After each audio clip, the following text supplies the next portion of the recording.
You know what the title of that song was? What? Tuesday Dub. So it's a dubstep, which sounded more like ska to me, but I don't know. But it's a Tuesday dub. So yeah, we will try to listen to that one every Tuesday. That's cute. Wow, I just realized like how red my face is looking on the screen. And to be honest, it's kind of hot in here. And I I'm look so like not ready to put my AC in. I haven't seen the sun in nary a year.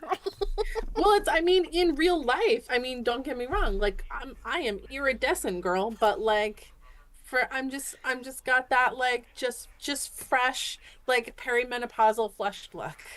There we go. There we go. Oh, goodness, you got some comments. Hey, Robin. Carlotta, hi, from Houston. Awesome. Janet, my dear, so good to see you. Yes, sunbonnet. The reason I'm wearing this, aside from the fact that we act like fools, I got this when I was in Nebraska from our dear friend Becky. She had obtained a bunch of things from, I guess, from her aunt, right? And these things that belonged, there were linens and things that had belonged to her great aunt. And so she had a bunch of stuff, and she was like, here, I don't want these things, go through them. And this is one of the things that she had pulled out.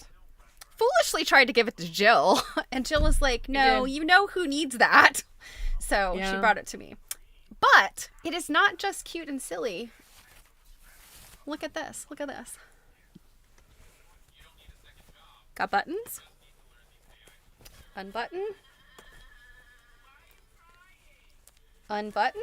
And look, it's an apron. It's a tiny little apron.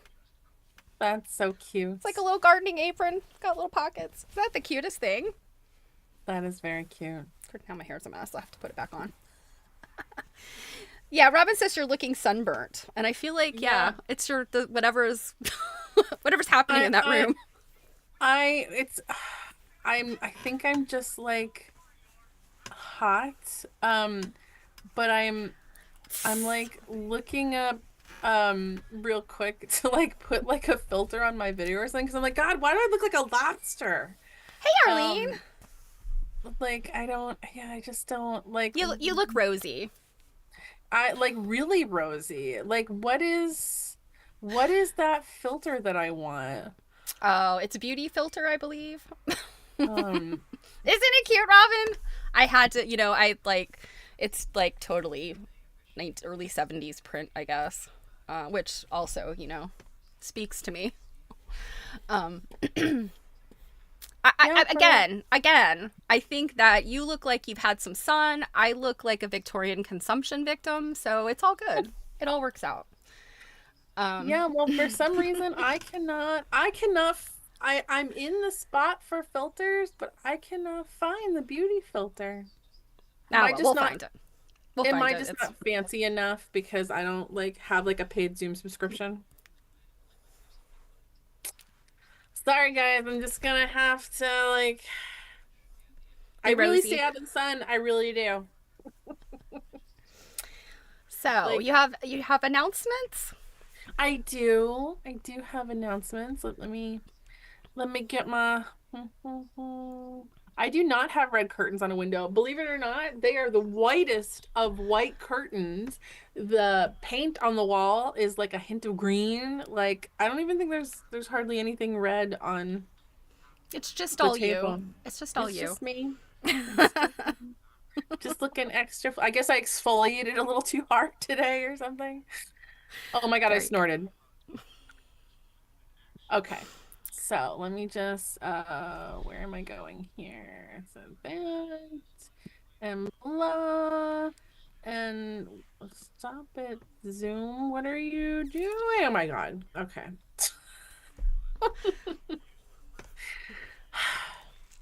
We're at the end of the month. How? We say this all the time, but how? No, really. Like, I just want you to know next week is October. No pressure. No pressure. So how many days to the holidays? Oh my God. I have a friend that does that because she's Oh, obsessed with Christmas. And she's the one that's like in July when it's like 100. She's like, I just want you to know it's like 30 days until. Anyways, she's gonna be burned at the stake. Um, so we're here on the 22nd. And the reason that I'm showing this to you, even though we only have like one more week left, is because even though we're starting a book tonight, next Tuesday, we're gonna take a break because Stephanie's on the road again. And she's promised to bring us a lot more photos this time so we can see proof that she went somewhere, because otherwise maybe she didn't, maybe she just lied to us. So Robin said her grandmother would say that cake looks healthy. She disliked tanned skin. Like, okay. oh yeah. She loves the look of like an anemic, vitamin D deficient. I mean, the really crazy thing is when you're so white, like you can see like veins everywhere. That's why I wear long pants. But yeah, so we're gonna take a break. We've recorded a video for you that will air at 2 p.m. Eastern. It's really fun. It's an exhibit from the New England Quilt Museum. You're gonna love it. There's really cool stuff. You liked it, right? You didn't Yeah, I hate it. You did. loved it. I did. It was like it was really great exhibit. Yeah, there's some really great stuff on there. So for tonight's assignment, you're gonna have 2 weeks to read it because we'll discuss that on the 6th. So without changing the screen here, let me give you that assignment, which is so we're gonna do chapters 2 and 3, which is pages 22. What am I doing here? That's the wrong thing. Sorry. Yeah, 22 through 58. Don't be scared. There's a lot of pictures. There's methods to our madness. We're picking books with lots of pictures. In between the really hard reading, we got to pick some that have lots of pictures. So well, and remember how long we can spend discussing a photo of a quilt. So, indeed, yeah. Yeah. So, aside from this, I also want to don't judge all my tabs.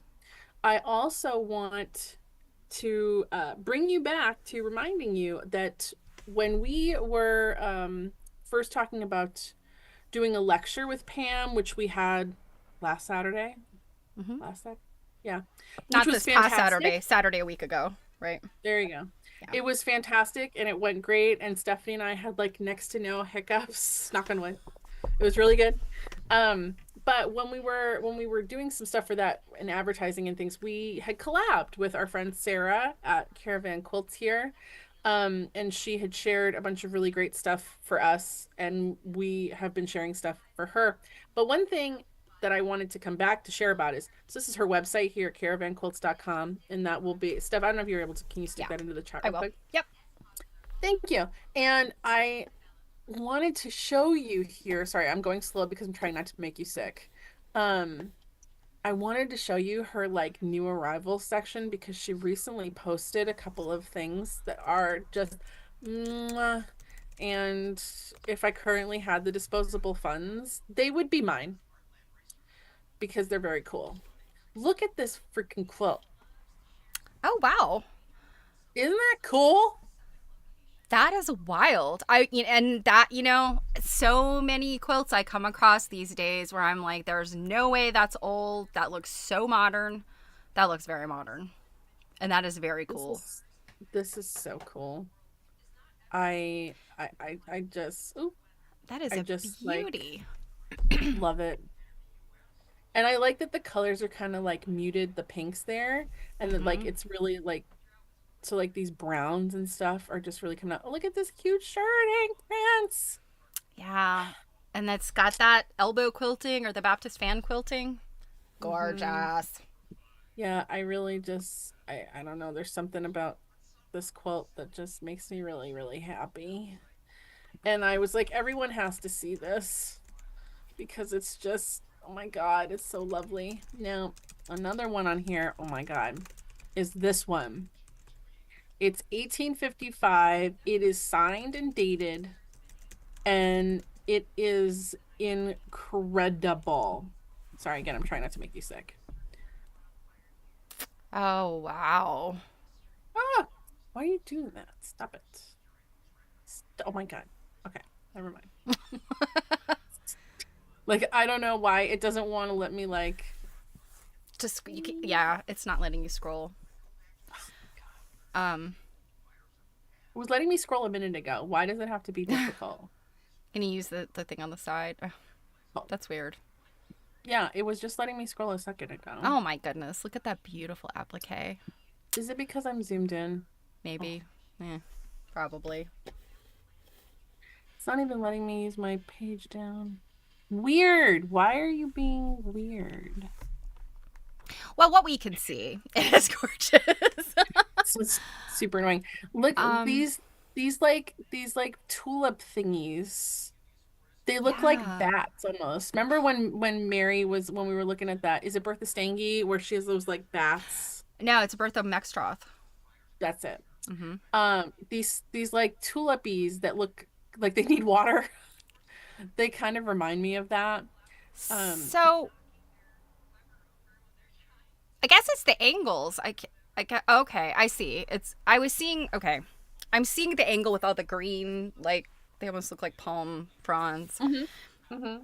and the picture above didn't look like I was like it's not the same quilt, is it? But I see what's happening now. There's like a wreath, sort of medallion like in the middle, Yep, in the middle. and then you have those four-way. I don't know what you call those palm like blocks, and then you have the droop and tulips. Yep. That is Well, gorgeous. and then even like in like this border, it's like a feather almost. Yeah, yeah, those are And really another like interesting. droopy tulip. Um, yeah, this thing is I'm looking to see if there's a close up on the oh well you can see part of it here where it's Margaret. Ah, okay. I don't know if I can. Are we gonna please let me? No. No. It's like anytime I click, it just goes back. Yeah. That's a beautiful quilt. I mean, Sarah has fantastic things in her inventory. She also takes incredible pictures. Say no more. Here's her Yeah. Instagram. Yeah, I wanted to show that because it's some people often talk about having like difficulty like styling quilts. And Sarah offers almost like she's like quilt dealer slash like lifestyle vlogger because Hmm. she does a lot of gardening and stuff where she'll Yeah. post, photos of things that she's making where I'm always just like, can Yeah. I come over and She's eat some? I know. Everything she posts, I'm just like, oh, I want your life, Sarah. It's so beautiful. She, you know what she reminds me of? Like all of her images, that magazine Magnolia. If you, I don't know if you Hmm. know what I'm talking about. It's like very, like, it's kind of, things are kind of like, it's a, I don't know what you call like that photographic treatment. It's not like things are, it's like kind of got a little, like a little bit of a darkness on it. Hmm. It's very well lit, but it's kind of got this like almost filtered look that looks like, I don't know, like golden hour or something. That's what it looks like to Yeah, me. yeah. Yeah. And then I also, one reason I want to show this is because I didn't see this post by her. Ah, I missed this. I haven't seen this yet.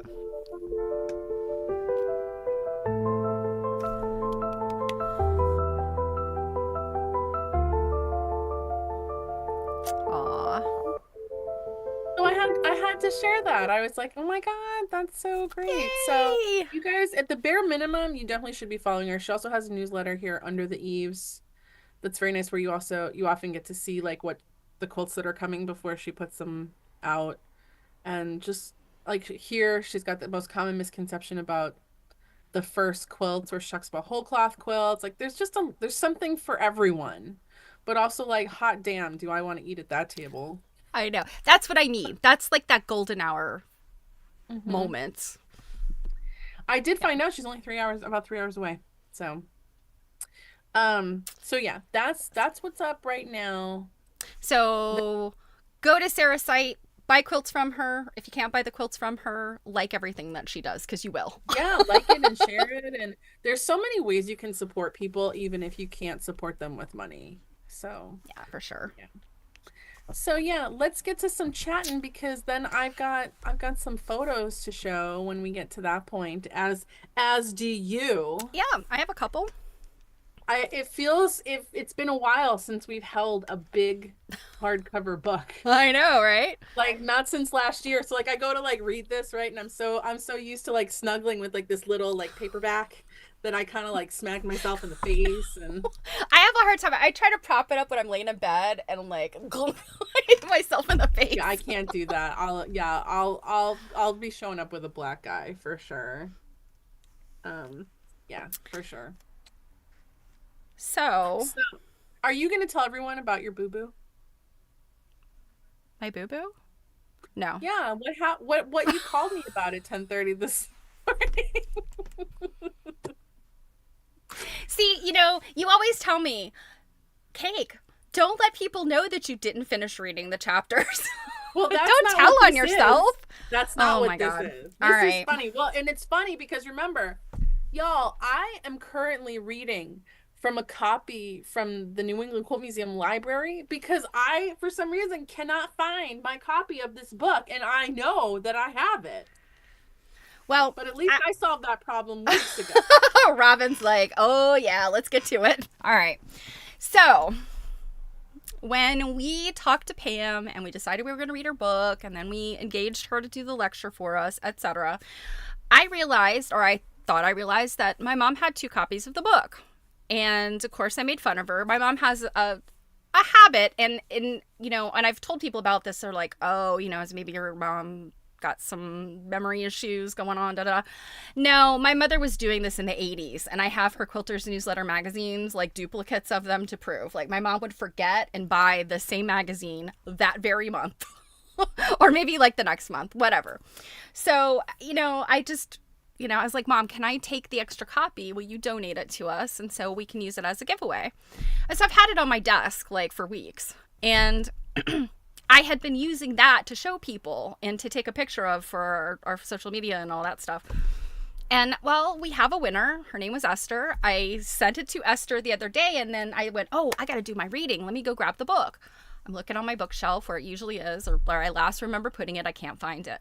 I go to my other bookshelf, not there. And I'm like pulling books out, like piles, looking through. I go upstairs. I'm like, I have a pile of books by the bed. No, it's not there. It's not in the bookshelf up there. It's not anywhere. And then I started thinking, did I lend my mother my book? And then she went and bought it, and she forgot I lent it to her. This is where we're at. Oh, so now it's your mom's fault? This is where we're at, you guys. It is possible I lent my book to my mother, forgot, as did she. She bought the book because it was autographed by Pam at our last AQSG seminar. And I made fun of her a couple months ago because she had 2 copies. I think that one of those copies was mine. So I have mailed my copy to somebody as a gift, a winning gift. So I have to either go borrow my mother's copy, or I have to buy myself another copy of the book. So Pam, if you're listening, I might have to reach out and order a book. Yeah, so she like calls me and she's like, hey, can you send me the first chapter because I don't have my book? And I'm just like, and then all day, whenever there was like a question of like, where did I put that thing? I was like, it's at your mother's house. You brought it to your mother's house. Yeah. So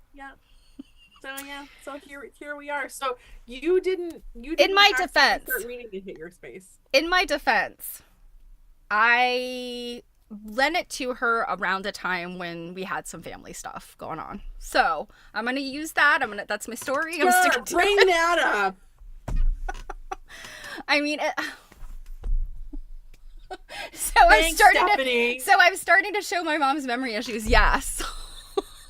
The same memory issues she had when she was 30 years old. Yeah. Well, yeah. Okay.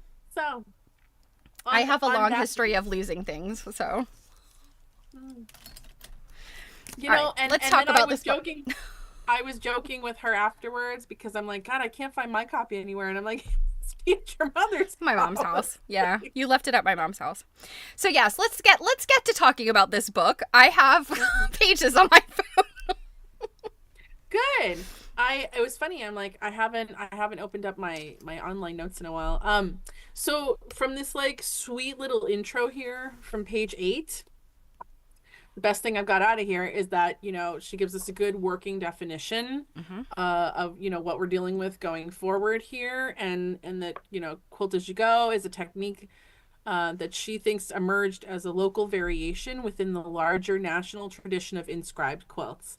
It also points out that she examined, and this was just by the book. I think since then she said she's come across more, right? If I Mm-hmm. remember I think correctly. so. But she Yeah. said she examined 151 quilts and 7 collections of blocks. I didn't look if because she does mention obviously where quilts come from that she's looking at, but I'm wondering if there is just a Did she say something list. about like? I'm trying to remember in terms of where she's found them. No, I must be thinking of something else. Yeah. No, I was hoping there would be, because she's like in even just like in the first chapter and stuff. Oh, there's a glossary in the back too. She mentions obviously where these quilts come from, but I was hoping to maybe see just like a concerted list of Yeah, I like. was trying to think. Was trying to remember. Did she say that like there was any like a concentrated area that she found them? And I was trying to Oh yeah, remember she if there doesn't was. find them often. Like, she doesn't find it often outside of New England. Right. Yeah, I think that's what's ringing a bell to me. That Hmm. yeah, it had been New England that she found a lot of them, and I mean, I think that, and I realize it's not so much in this section of the book, and I can't remember if she mentions it later on, but Georgia Bonesteel, until I read Pam's book, Georgia Bonesteel was, I thought, quilt as you go. I thought that was, Hmm. she had like invented that or had put together the concepts or whatever. And, I mean, just as a kid, my mom, would watch, was it on PBS, I guess? And, it just stuck in my head as, seeing that something small, lap quilting, and it Hmm. wasn't until we read, until I got this book in 2022 is when she published it, um, that I was like, oh my gosh, this is so not like what I thought it was. This goes way back, and in reading this introduction, it really like puts it together for you. Like, this is why, Hmm. they were doing this. And it makes a lot of sense. Hmm. Um, I also, it's funny. Um, she said that she purchased something in 1999, and that's what kind of led her on this search. She talked about, when we were doing her lecture, she talked about how she had Gerald Roy, who is Mm-hmm. a well-known quilt appraiser. He lives in, I believe, New Hampshire. He appraised the quilt for her and just kind of said, I'm not really sure what this is, but you go off and you research it and all that stuff. And it was almost, I feel like it was, like the Wizard of Oz, like they sent her on the way and to I feel like from, let's see, you said it was published in I think 2022. it's 2021 or 2022. I bought it right after it was Well, and your published. book usually is like done, like probably a year out from like actual publishing, right? Right, yeah. So let's say 2021. Um, like I feel like 22-ish years to find all of these quilts and like see them all, and like I feel like it's actually not very long when you consider that people like still like work their job Yeah. and like Yeah. go on vacation and like still like live life throughout that. I feel like that's not super long. I feel like sometimes we hear of other people that look at, Mm-hmm. you know a smaller amount of quilts, and it took them 40 years to finally be able to Yeah, publish a book. and it's funny. I did think about that too, and I thought, out of all of the quilts made over, like, say, the past 200 years, 157 is really not that, or 151, however many. I Hmm. want to say she's now at like the She's high. at more than that. I was Yeah. gonna say it's the high 150s, or might even be 160 something. I'm blanking on what she said, but if you think about the fact that these were probably, I mean, they're obviously a more rare finishing style for quilts back then. And think about Baltimore album quilts, like the real deal, not the ones that people were like, oh, it's an album quilt, and, like to say it's a Baltimore album quilt when it's not really. There's so few of those. I mean, we're talking like maybe less than 50, that could be. Really? I don't know. I'm throwing out a number. Our OGs, our people that know better than me, are probably like shaking their head and saying, "Cake, stop saying stuff like that." But when I think about just what museums have them, ones that are just kind of layer in the zeitgeist, like we know where they are, Hmm. it's got Hmm. to be 50 or less. Hmm. Now, people who made Baltimore album quilts, or quilts that are very like a Baltimore album quilt, there's probably lots and lots of those, but I'm thinking like the high style Baltimore album quilts. There's not that many of them, and it's the same thing with this. I feel like there's way more potholder quilts than there are high style Baltimore album quilts. So yes, and that's the thing. Like, there's people that have spent like their entire research careers on Baltimore high style Baltimore album quilts. So I mean, we have a few friends that have spent many, many, many years, longer than Pam was researching potholder quilts for sure. Oh yeah, that's what I mean. That's what I mean. Mm-hmm. Like, and in some of the in like going into chapter one, because that intro is just like one good sized paragraph. Mm-hmm. Um, the quilts that she mentions just briefly, we don't even really get into like the real good pictures yet, but the stuff she mentions briefly, some of the places she mentions I've never heard of. So I'm like, some such and such historical society or blah blah Mm-hmm. blah, and I'm Yep. like, how do you track down one quilt here and one quilt here? Yeah, And I know. I guess if she was here, the number one thing she would say is, once she told people she was looking at this stuff, she rounded up what has be lovingly been dubbed the potholder posse. I love that, the Um, potholder it posse. it's it's an actual hashtag. Mm-hmm. Um, and people just, start coming out of the woodwork to be like, oh yeah, there's a block at this place, at the tippity top of Maine where no human has been for 50 years. But, go see Drusilla. She'll tell you that it's, she'll show it to you. Drusilla? Well, that's what I mean. Like, it's that random, I feel like. Um, and just like the time it takes to track all that down and then look at it and then photograph it and like sit there and just like study it and blah. you know i I've often wondered if I could ever write a book, and do the research for it. No, and I'm like, no wonder it takes people like 20 years to publish a book because Exactly. And I think so, maybe not so much like with Dawn, because I think Dawn has got like, the secondary books like lined up in her head that she's going to do all these sequels and such. But like our friend Anne, when we read her book, she was like, yeah, it's a terrible thing. The minute you publish it, you find more or additional information that you wish you could add to the book. So I can Mhm. see that definitely being, a situation Pam's already in, if not very soon. There will be lots more info to add to what she knows. I have Mhm. to mention, and she didn't talk about it like in her lecture, but you and I saw where she took her camera and panned over to the research for this book. And I Oh mean, we're yeah, talking the like binders. binders Mhm. like this. I didn't have a chance to count the number of them, but Oh, there's. I think she said she had 10 like 4 or 5 inch binders. Hmm. So I was like, oh my god, my research is nowhere even close to having enough for book content. Or just even culminating that down into a coherent I book is know, just like I know. wild. But the nice thing is, since we're like starting this book kind of slowly because we have to take a break next week, um, we just get to like kind of dive into like the various kinds and styles of the potholder quilts. And the great thing is that, you know, like for those of you that like don't have the book with you, like she's offering up photos of like each different kind that she's talking about. Because otherwise, I don't know about you, I'd be like, huh? I think that, you know, when I've mentioned potholder quilts to people and they're kind of like, huh? And, you know, because they're like, a quilt you use as a potholder that's quilted, Yeah. huh? And it's like, Can well, you no. imagine someone's like, let me get that out of the oven, and they like bring over this like bed size quilt to like, get it out of the oven?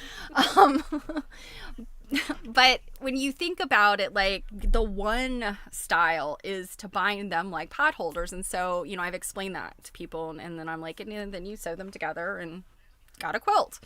But Mm-hmm. there are so many different ways of accomplishing this. Mm-hmm. It was amazing to me when I really like started looking at all the examples. I was like, oh yeah, like this there's so many ways of doing this. And I can't remember the Georgia Bone Steel stuff as much. I haven't gone back and looked because I think some of her stuff is on YouTube. But I'm like, which I don't. She didn't teach all these methods. Like, what was she showing? I don't know if any of you guys know. Like, if you off the top of your head remember any Georgia Bone Steel stuff, but um, I'm not really sure which one of these or group of these techniques she was showing. I certainly don't think she was like, look at all these 7 techniques. That I'm certain she was not doing that. So, you know, I have to give Pam a lot of credit for recognizing out of those all of those quilts, like that there were this many different types of finishing styles or finishing techniques. Mm-hmm. I also wanted what I thought interesting before before she gets into the different kinds of techniques is on page 11. She points out, quote, more than half of the potholder quilts made for Civil War soldiers exhibit machine quilting on the surface. Yeah, that was really interesting. Yeah, I Um, was like, oh. Like, not that I'm like, oh, there weren't sewing machines around then. Of course there were. And mm-hmm. we know that, like, as soon as sewing machines were kind of available more domestically, like, people started experimenting with them and Oh, quilting and things yeah, like that. yeah. But I, to say, like, more than half of the potholder quilts that she's come, you know, seen show that, I'm like, wow. I Yeah. really, And well, yeah, exactly. Because I feel like, you know, when you read about, you know, the introduction of the sewing machines, it's like they always give 1850s, 1860s. And in particular here in the US, I mean, you're dealing with the Civil War. So, um, mhm. you know, there were sewing machines in circulation, and it makes sense to me where um, you know, like well, when we read gosh, which one was it? Was it Tallulah's? No. Which book was it that we read? Oh, it's been a while ago. Was it Quilt Making in America? Where we read about how, like, the women basically got together because, you know, war has started between the North and the South. And they're like, oh, yeah, we don't have uniforms. We don't have blankets. We don't have anything to give these men. We've declared war against each other. And so the women, like, hustled and like turned out all of these quilts and things and started like the cottage industry of uniform making. Yeah, that might have been quilt making in America. Yeah, so yeah, I think you're right. I think it was a paper about this very topic. But my point is, so first of all, I think the potholder quilts make sense for the Civil War soldiers because it was again we know it that it was a collaborative effort. It's like all of these Mhm. women in all of these communities like busting their butt to support, you know, the men. Um, but yeah, like sewing machines, of course, would speed things up. And so, you know, I'm imagining, you know, sewing machines are not really getting going, I think, until after the Civil War almost because people had other things in their mind. But Mhm. also in some of these communities, I'm sure that there were a couple people that were early adopters and they were, you know, maybe farming out their sewing machines or just had their sewing machines like going nonstop as they, you know, did all this. So it's surprising, but when you really think about it, it's like, okay, that makes sense. You know, Well, like, I think one of the issues for me is that issue that we often talk about Does that make my redness any better? Not really. Is that issue that we often talk about kind of almost having like time blindness when it comes to like the dates of like the Civil War or Mm-hmm. these big event dates in history, and then like everything else that was going on at the time, and being able to like, because I don't know about you, but like when we talk about things like the Civil War, to me that's like 500 years ago. Exactly. Like it's so long ago. And then when you actually like think about it, it's actually it's really not like so. And then thinking like I'm sitting here being like, we've had sewing machines for 3,000 years. Well, no, we really haven't. Like it's Well, they really had not that them a long. little bit longer than cars, really. And I Well, mean, so what's the better machine? Car? Sewing machine. so when I'm thinking about all this, like it's very easy for me to think in my head, even though I know it's not true, that the Civil War I think sometimes was like before sewing machines. And we've talked before where I'm like, there's like right in front of me here is like this blank piece of wall. And I was like, maybe I need to like have like a A timeline timeline. thing. Yeah, sitting there to remind me Do you know how because I many have this. times I have said that on my stream, and how many times Robin has probably looked up for me, like when the Civil War ended, when Victoria and Albert got married, when like all this stuff, because I can never retain those dates, and I'm like, I too need a timeline, just a banner. Yeah, I'm just I'm just not good at this. And by the way, Arlene, back to your Georgia Bone Steel stuff. Eileen Mhm. said, or I'm sorry, Arlene said, I liked Bone Steel's spinning spools, but it wasn't a lap quilt. One of my first quilts. She was popular in the 80s. Yeah, so Mhm. I definitely wasn't, unless I was one of those sampler creators making one in the womb. Like I wasn't quilting in the 80s. Yes, and I was Sorry. not either because I was a child and a teenager in the 80s. So, but I And you know definitely what? remember my mom. You also weren't making samplers. Exactly, I was not. But I do remember my mother watching. So, and I could not Oh, have she had a cared TV show? less. Yeah, she was on PBS. That's what it was called, lap quilting, Oh. right? I think that's what it was called. On PBS. Yeah, and I could not have cared less. I was like, "Can we watch cartoons? Why do we have to watch this?" Mhm. Yeah. Wow. So to get back to our thing here, it's funny. So I also can sometimes have an issue conceptualizing like how like quilted should go, like how Mhm. it's coming together. And it's funny. Everyone has seen me, on stream here show the little Duncan Sue that you made me. Mhm. And it's sitting on my desk because of the last time I showed it. It wasn't, it's usually living on this wall back here. Because there was a nail there and I was like, oh my God, like boop. So but it was great to have this right here because in order to like help conceptualize, especially the part where if you have a completely finished block, Mhm. with a binding on it and everything, and then like seaming it together, Mhm. you'd Yep. end up with something like this. Mhm. Um, and I some of the ones in here that I have kind of the biggest issue with, like grappling in my head, Okay. is Understanding how on it's done. Yeah. is on page 13 here, the seamed finish strip covered seam. Let's And see. I will Let me find that one. Let's see the this 12. one here where it's showing two seams coming together and then you're going to put a strip of fabric over it. Um and because I'm kind of like, it looks to me like the fabric comes together and comes up, like it comes up and you sew your line and then Yeah, fold I them through. think what is happening in that one, I think what she is illustrating, because what it looks like to me is the way I thought about doing my quilt and decided not to because it causes some bulk. So what happens is you cut your backing larger and you've got your two blocks, larger backing, flush with the batting and the front of the quilt are flush with each other, right? So you've got this extra backing. You sew those together, like you literally sandwich your blocks, sew them together without the backing. The backing's loose. And so what it looks like to me in this picture is that yeah, it's like everything's been just sewn together. And in fact, this example, even the backing. So forget what I just said about the backing being loose. It's literally like just taking the two blocks, cutting them flush, seaming them together, and you end up with this kind of big fat seam on the back with all the layers. Mm-hmm. And if I remember Mm-hmm. correctly, she talked about this. She said you grade them, right? So that it lessens the bulk, and then you put that strip on the back. So, Yeah, and I've seen some examples of like this because as you can like see, it's green, but it's two different greens. mm-hmm.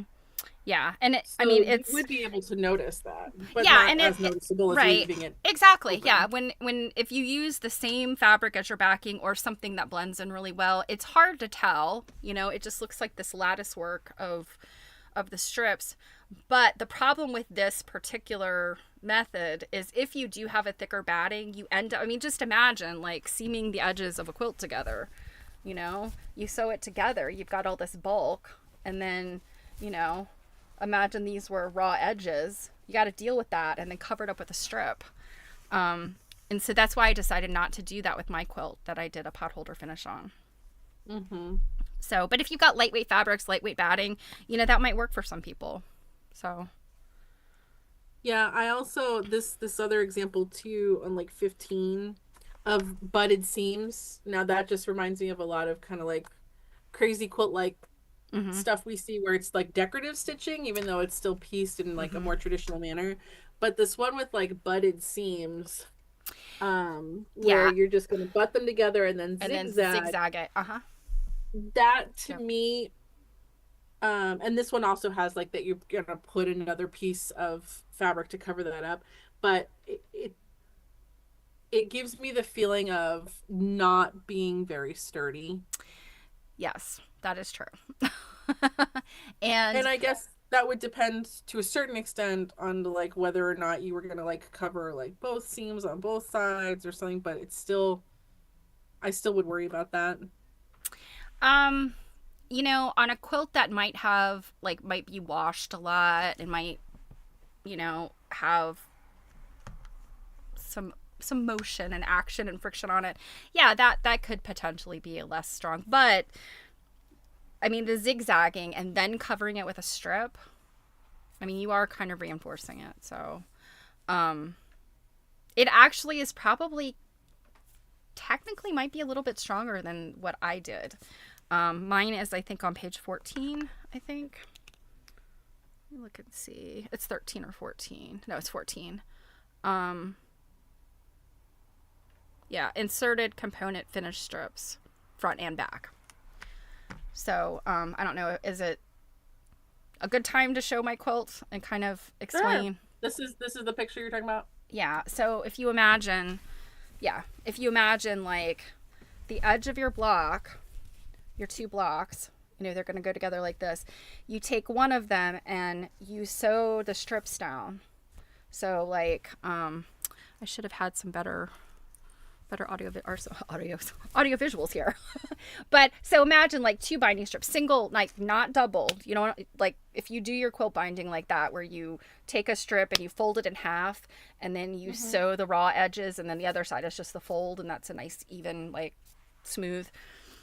So not like that. This is singles. So your single strips, and you sew them on like this, but you've got one on Mm-hmm. the back and one on the front, and then you introduce your other block in there, and those strips then, the one end is already sewn, the one side, long side, and then you're just turning it over and stitching it to the other one, front and back.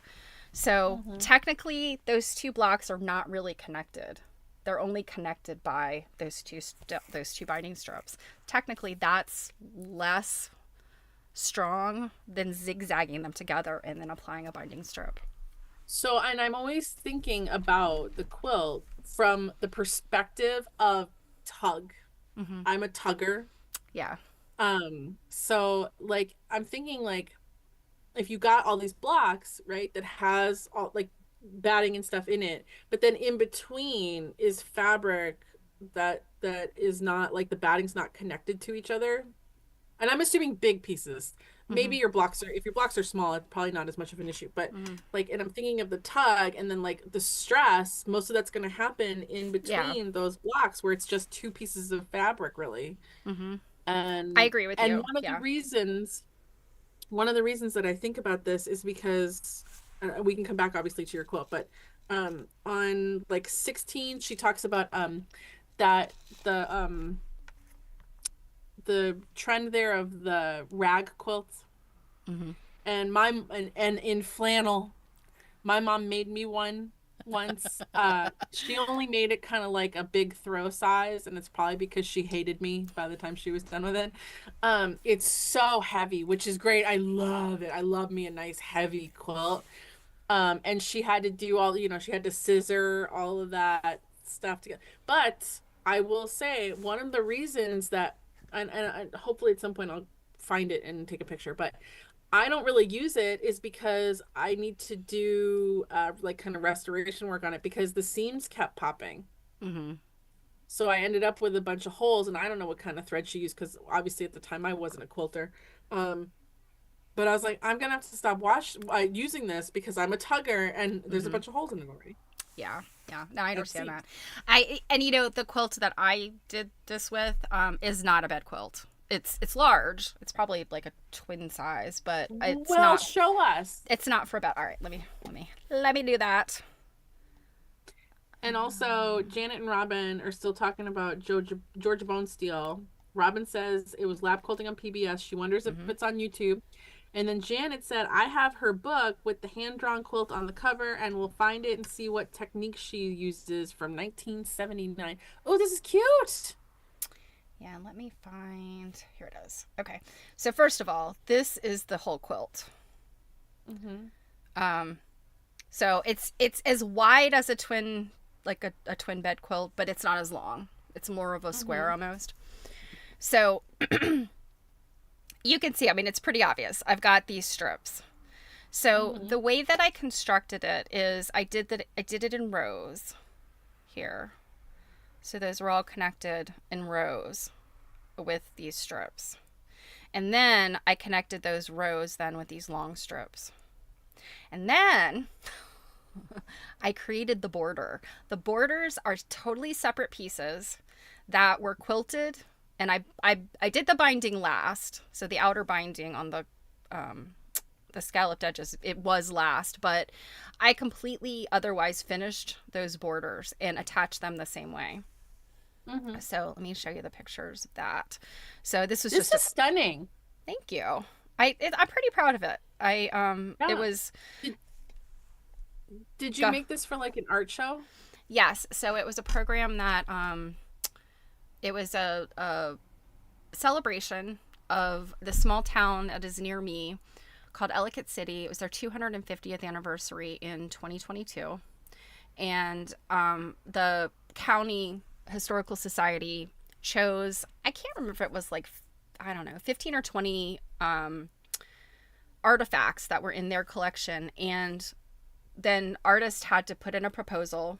And of course I proposed that I was going to do a album quilt based on Baltimore albums. I was not going to do a full-blown Baltimore album quilt because that's a lot of work. But you Mm-hmm. can see things hopefully in here that are kind of reminiscent. We've got a basket, we've got a cornucopia, etc. But anyway, so we had to base our quilt or our project on an artifact. Well, my artifact was an aid memoir, which is, if you don't know what that is, it's a little book-like thing that was basically like the little notebook of the 19th century. And it would have had like, I think the one that I looked at had, the covers were wooden, I think.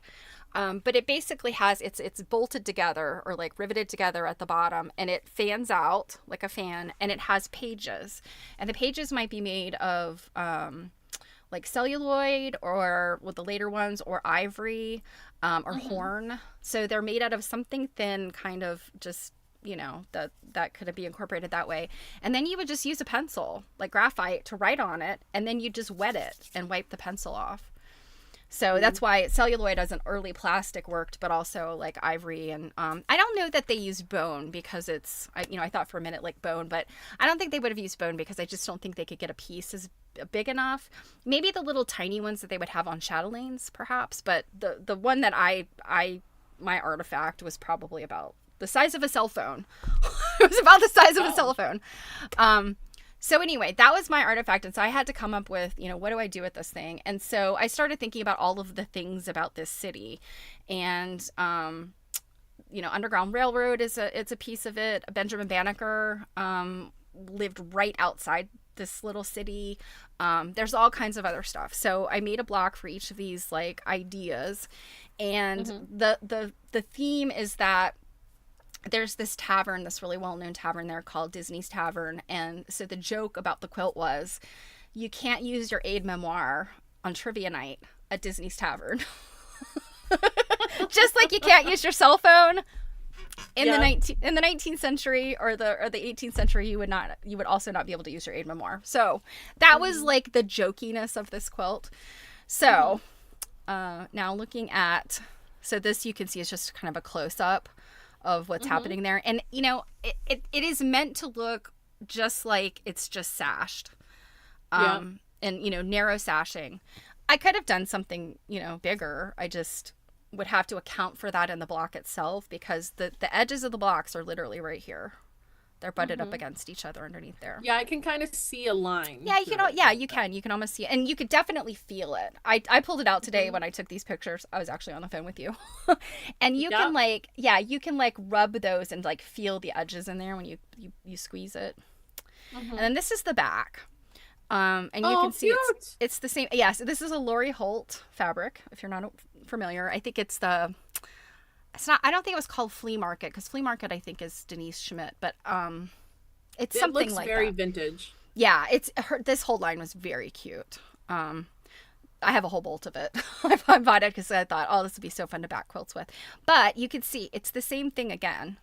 It's just both sides, and this strip would have been sewn on, like all of the blocks on the right hand side would have those two strips sewn on all of them, and then when they're butted up on the one together, then front and back are then flipped over and sewn. So then I guess that would kind of be your telltale sign of it being like a potholder quilt is that sashing's on both sides. Yeah. I think definitely. Now the ones where it's bringing stuff to the front,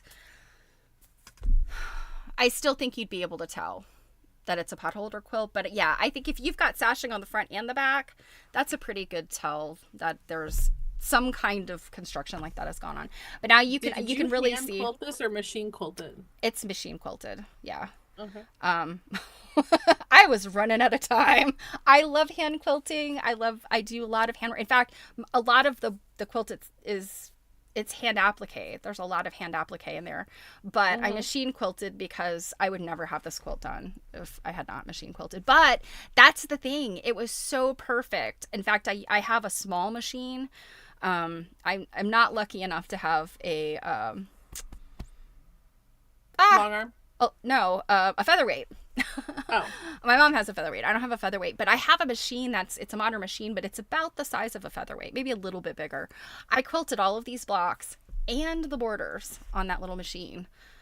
Oh, and the blocks are, I think they're like 10 or 12 inch blocks.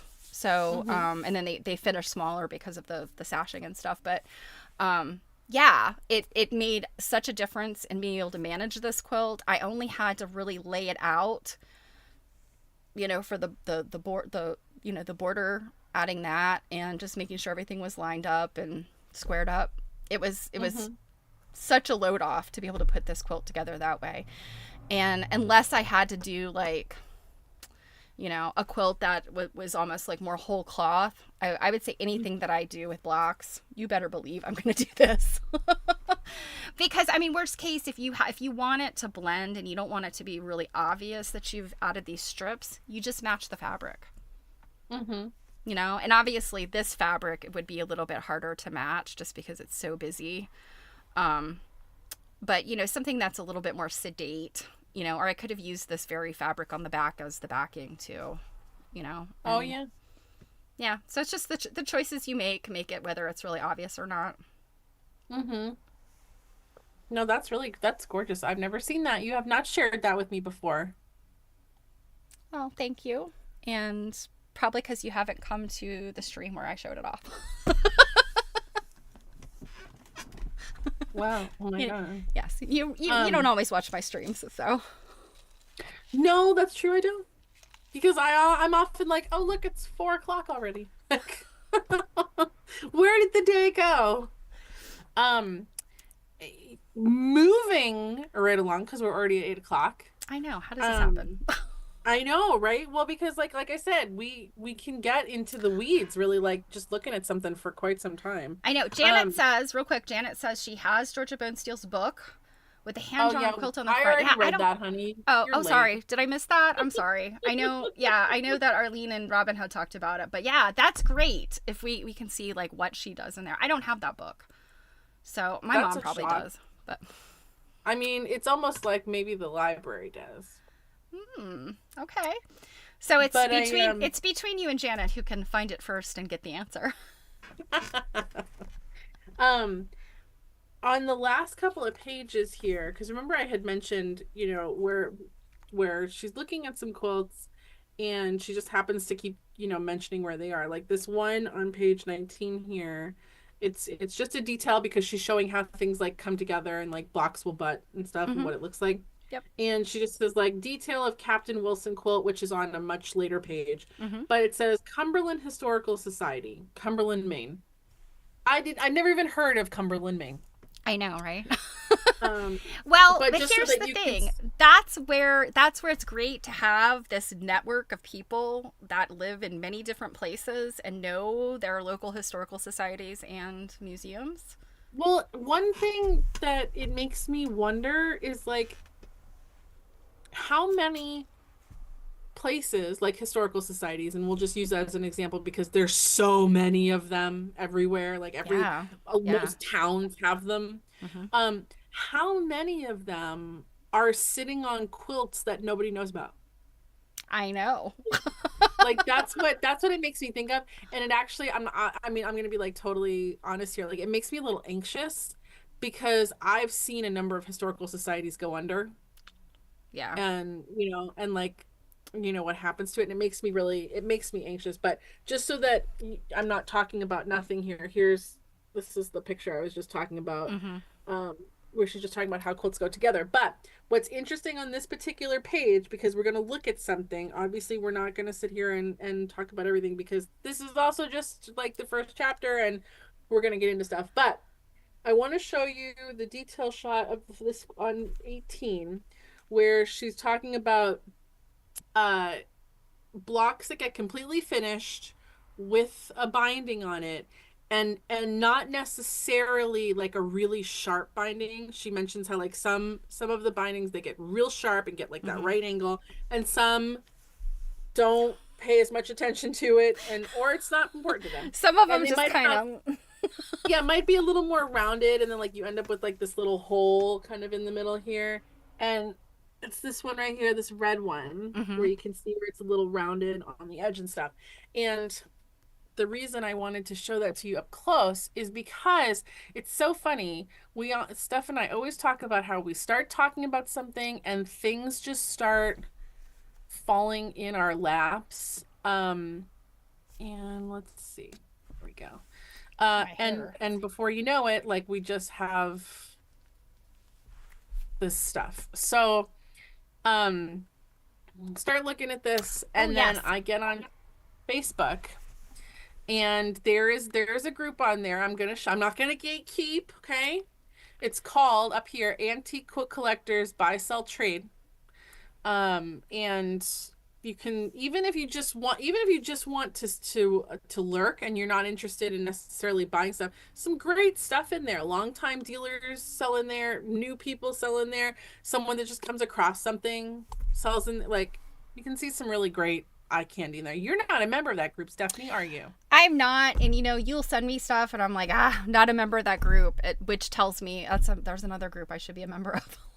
Yeah, there's some great stuff. But anyways, this person, Sean Owens, they're a long time seller. Like, lots of people know Sean and stuff like that. I actually don't know Sean personally, but I see posts all the time. So we've got here, I have up for sale a very rare find, 17 potholder blocks, all that have been bound individually. 14 of the blocks have inscriptions and signatures, with one dated 1849. What's the oldest one Pam said she come across? Wasn't it like 1837 or something? Yes, I think it was, yeah, 1830s, I think. Yeah, I just realized I didn't watch her lecture up here, so I don't have my notes up Your here. notes. So we've got 10 pictures, blah blah blah, and they started the listing at 2,500. It's already dropped down to 1,500, and or best offer. Just saying, I'm not, no pressure, no pressure, but these were really nice. Mm-hmm. And Yeah, like they're those are big, very but you pretty. can see we've got a little, like, it looks like to a certain extent they might have tried. This is one of the ones that there's another picture, don't worry, where it shows the inscription. But like you can see where they kind of tried maybe Mm-hmm. to get that right angle, and then kind of pooped out. Quilt makers after my own heart, because the reason why I love having rounded corners and scallops on all my quilts is because I cannot make a corner to save my life. I can do fantastic scallops. I have, like, all my quilts have scallops, and I'm very proud of the scallops. I cannot do a simple mitered corner to save my life. And I know everybody has a technique. Everybody has tried to show me. I just can't do it. I'm so bad at it. Yeah, so here's this signature with 1849. Wow. And what do we have? Like your mother, Elizabeth, what, Dodge? Yeah, I I was think it says thinking. Dodge. Yeah. Dodge. Yeah. April. It almost looks like it says April 34th. I was thinking April 28th or April 24th or something. Wow. Hopefully it's a 2, because it's definitely not April 34th. Look at this one. Oh, wow. That's kind of lobstery. Those, Yeah, when it's and then red, look, it's you've got all this inscription down here. oh my goodness. Wow. So these are pretty fancy. Yeah, these are really, really nice. And so this was surely meant to be a presentation quilt. Of some kind. Yeah, this one, Ooh, like that one's neat. there aren't close-ups of like every inscription, but I mean, like, you can clearly see there's an inscription here. And this fabric is really cool. Very cool. And like there was also, like, message me for more photos, but it was one of those, like, this one I just grabbed them quickly. This one we did much better. Up Yeah, here oh at yeah, that I could point. see an almost square corner on the other side too. Yeah, yeah, look at that. Look at that. You know what my question about these is? What happened? I mean, That they just clearly. didn't finish. Yeah, I mean, clearly, like, Maybe Glucinda, who was at the end that had to put them together, maybe something happened to her. that, And, well, that's like, what I'm she couldn't saying. put Like, it together. and you know, if this was a presentation quilt, or like, my gosh, what if this was a presentation quilt, like, for the town minister, and then they found out that he, like, had some scandal, and they were like, screw this, we're not putting this quilt together. I personally would have then used them as actual pot holders, but Well, and Arlene just said if you have old blocks, you can make your own pot holders and butt them together, because these were nice blocks. I mean, true story. I yeah. have an entire massive collection of old blocks. I lately have been feeling far more of the call to have to save the old blocks than I was before. Yeah. And yeah, Robin agrees. Like, who dropped the ball here? Stephanie. Stephanie dropped the ball here, and it's because she left the quilt blocks at her mother's I left house. them at my mom's. Oh gosh, that's a fun one. Oh, I love that. I don't know that I've ever seen this fabric, this yellow fabric. Yeah, and that's a traditional signature block. Mm-hmm. And like just this very like simple quilting in here, like, yeah, these are just lovely. No, I do not have any intentions of buying them. I love that one too. Yeah, here's the signature right here. I think I might have like put it like here, but that's just me. Mm-hmm. Yeah, I have to say that if I had made a block and signed it and bound it, I would be really upset if the person who was supposed to put them together never did. But I mean, again, you have to ask the question, like, did did the person make these and then farm them out for signature? Like, how, what was the process? How many people were involved here? And it also makes you wonder because we're weird like that. Those instances where people talk about the quilt making process in like diaries and stuff? Mm-hmm. I wonder if Pam, I'm gonna have to ask her. I wonder if Pam has come across any, not the, well, we could find out in this book, obviously, but any like diary entries that talk about the process of making this, and at the end of it, is it like, we did all this stuff and we put all this stuff together and we made all these blocks and then Gretchen didn't do anything with it. Like, Oh, Arlene said, yeah, price needs to come down. Yes, we agree. That price range to me, and now I am never in the market for a $1,500 quilt. The most I've ever spent on a quilt, I think maybe the oldest quilt I have might be 1860s, maybe. I have a top. I think that might be 1860s. yeah, I think you do. Didn't you get it from me? No, I got it at an auction.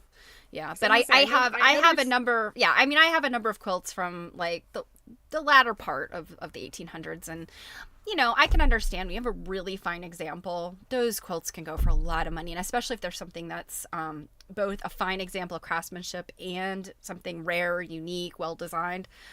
But the point I'm trying to make here is, 17 blocks. A full-blown, completely put-together quilt doesn't necessarily get you that kind of money these days. So it's unfortunate. Yeah, make an offer. Yeah, well. You never know. Remember some of the stories? Some of those stories that you tell about eBay or other auctions where you're like, yes, I'm going to throw in like this stupidest offer ever. They're never going to accept it. And then Stephanie calls, so I got that quilt. Yeah, are you? I accidentally won several quilts in this auction. But it wasn't because I was like, let me just throw like this like weird, stupid offer. It was because I was like, I'll bid. And like thinking like, oh, someone's gonna outbid me. Of course, exactly, and that's what I do too. But anyway, that is gorgeous. That quilting in the middle. Quilting motif is really cool. Yeah, and I mean, what an interesting looking block too, with just those little 4 patches. Do you think it's meant to kind of look like swans? Like, doesn't where this heart is, doesn't it almost kind of look like 2 swan bodies like loving each other? Yeah, kind of. Just the way that those things come up, it almost looks more like a shell to me. But although I guess looks like they that kind too. of are feathers. Like maybe we've got a shell in the background and 2 little swannies loving each other in the front. Yeah. I'm sorry, I totally interrupted you by showing this block. You were about to say something else. Well, I was about to say, Robin said more like a peacock. Yes. Also got some peacock energy there. Absolutely.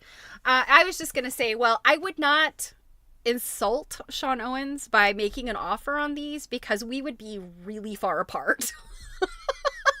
I mean, it's one thing to think to yourself, this person is asking for far more money than this item is worth. Like, there was this quilt for the longest time I was looking at on Mercari, and it was the coolest quilt. It was cats.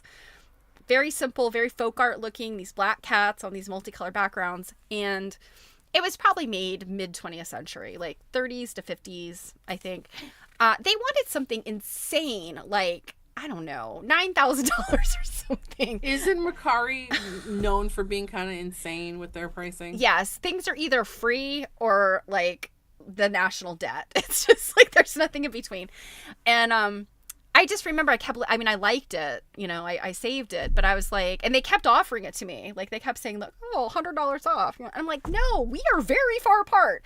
I would not insult Sean by saying, like, I don't think these are worth that much. I'll give you $100. That's not cool. Plus, yeah, I don't have anywhere near $1,500 to offer. So, I mean, coming from the perspective of a dealer, I don't know Sean at all personally, but I would not be offended if someone, like, if I had something that I thought was worth, 2,000 and someone offered me 100, I would laugh at them. Oh, exactly. That's the point. But I wouldn't be offended. Well, Like, and I guess offended is the wrong word, but yes, I would if somebody offered me, a quarter for something that's worth $100, I would be like, ha ha ha, take your business elsewhere, dummy. well, it's like it's one of those like just say no. Like I do have some dealer friends that I know that would tell stories about kind of being offended, and I'm like, Yeah. just say no. Next. Like, you can always ask, you just have to be prepared Oh, that look at that someone's going to say no. one. That Yeah, is is that so pretty? pretty.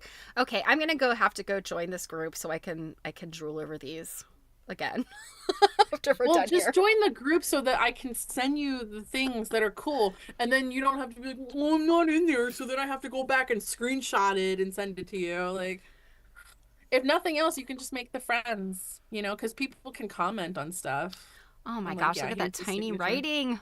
Ah, When this you see, remember for me. me. Uh, What is that? I can't even begin to guess what that signature is. I feel like the M here, I think that's Matilda. Okay.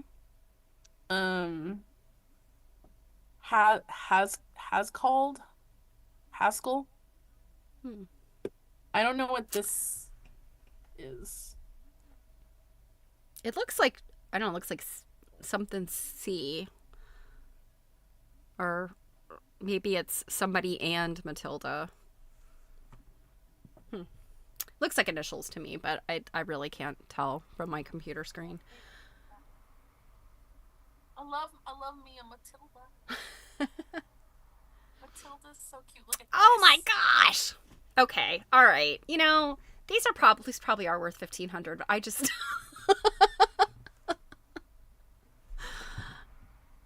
And it's not even all of them. Yeah, and I'm not I gonna be able to get close enough I'm to you. so curious as to like who made them. Were the people that signed them also the people that made them? Because it seems like so that one, the chimney sweep one, the friendship one. It's the one that you guys Yeah. probably all know, Do you but want me it's to go the back to it? yeah, it's the one that's kind of got the big cross in the middle, and that's traditionally, yes, those are traditionally used for signatures, right? And from what Mm-hmm. I've seen and what has been explained to me is often what they would do is they would take that centerpiece and like pin paper on it or something so that the people could do the signature and not wreck a block, and then they would either trace the signature or they would just use that piece that they had signed and then put it in the block. But some of those are looking like, especially that clamshell one, I mean, that was like literally written in the clamshell. That had to have been done after it was pieced. So I'm kind of wondering, like, I would not put that kind of work into a block and then let somebody just sign it. Like, no way. That would not turn out well. So I'm thinking that potentially the people who made them might have been signing them. You think? I don't know. Are you offering for everyone to make a block and send it to you to put together? No. I have been voluntold on too many committees where I have to do other things, so I don't have time to make blocks. No, everyone else makes blocks, and you're gonna be Gretchen that has to put them all Yeah, together. exactly. I don't have time to put together blocks. I'm sorry. I misspoke. Um I've gotten myself on a project for the Baltimore Applique Society. So not only do I do these things for AQSG, I've gotten myself roped into something with BAS. So Wait, you have? Do I already know about it? no, it's a small project. It's bicentennial related, but Um, or well, Sester Cent. Oh, you guys know I never get this right. The quarter I can't. millennium. I can't keep. Yes, the quarter millennium, 2026. The quarter millennium. We're doing a I, thing, maybe. yeah, I can't keep any of that all straight. Not to save your life. Well, we we have discussed some of our beginning here. I know we didn't like talk about every single type, but I kind of feel like, y'all should be reading along, and we're gonna run into, obviously, like I probably like close to every single type as she goes along in the book. And Hmm. let me tell you, having had to go ahead and flip through to parse out chapter breakups, we have a lot to look at. So, Yeah. um, I'm while thinking this was about a bit of like, Yeah, I'm thinking about some of the quilts that are in there that I remember. And gosh, way back when I think it was when Mary Fawns visited New England Quilt Museum when this show was up, right? yep. Hmm. She took some footage, and I remember watching that footage, and just there's a couple quilts that I'm just like, oh, they're so wonderful. Yeah, there's some really crazy stuff in here. So, but yeah, that's why I didn't necessarily feel bad in being like, we'll start off slow. And like I said, that listing of potholder, I have never seen a listing of a potholder on the internet. Not that I'm like scouring the whole internet, but you know what I mean? That just fell into my lap, and I'm like, oh, look at that. We're gonna look at that. Um, but just as a reminder for anybody that came in late, we're not going to have a discussion next week on the 29th because Stephanie's out of town. There's a pre-recorded video that we did, which is a great quilt exhibit from the New England Quilt Museum that you'll love. What I'm handing you right now for an assignment, we're going to discuss on the 6th. So you have 2 weeks now to read. So no excuses. I'm talking about you, Steph. Get yourself another copy. So we're gonna do chapters 2 and 3, which is pages 23 to 23. Come on, come on, come on, come on, come on. I have too many uh bookmarks in here. 23 to 58. Yeah, I Don't knew it be was 50 scared. something. I dropped a piece of paper It's a that I ton of wrote this down. pictures. You didn't write it down. What I can't did take write the it down, writing. and I dropped the piece of paper. Oh my god. I have all these post-it notes that just don't stick to anything, so. Me too, and they're like little baby ones. I did write it down. All right. Yeah. So that's what we're doing. So yeah, next Tuesday at 2 p.m. will be a video drop. And you should watch that. Yeah. And for anybody that's been late to the game, if you decide you do want to grab a copy of Pam's book, you can do that directly from her at pamela.weeks@gmail.com. Or if you gave away your copy. Yeah. You could be cool like Stephanie. Oh, so selfless of me, right? Yeah. You are the best person. Esther, if you're here, you're welcome.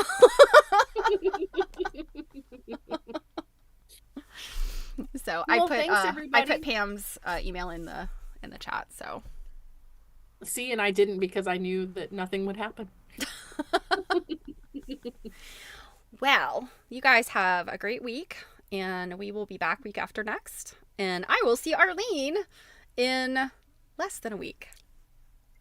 Arlene, you heard it here first. Stephanie is supposed to take more photos of friends, of things, of where you are, what you're doing. She took like nothing last year, okay? So you make sure that she is recording said event for people in the future to see it. Yes, ma'am. And Arlene will, yes. That's right, Arlene. See, Arlene says, I will make her. It's right.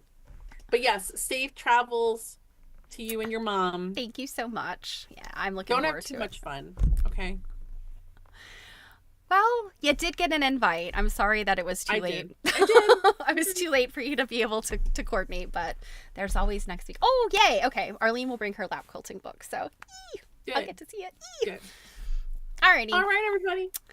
Goodbye, guys. Have a wonderful week. Have a fantastic time, Steph. Thank you. Bye.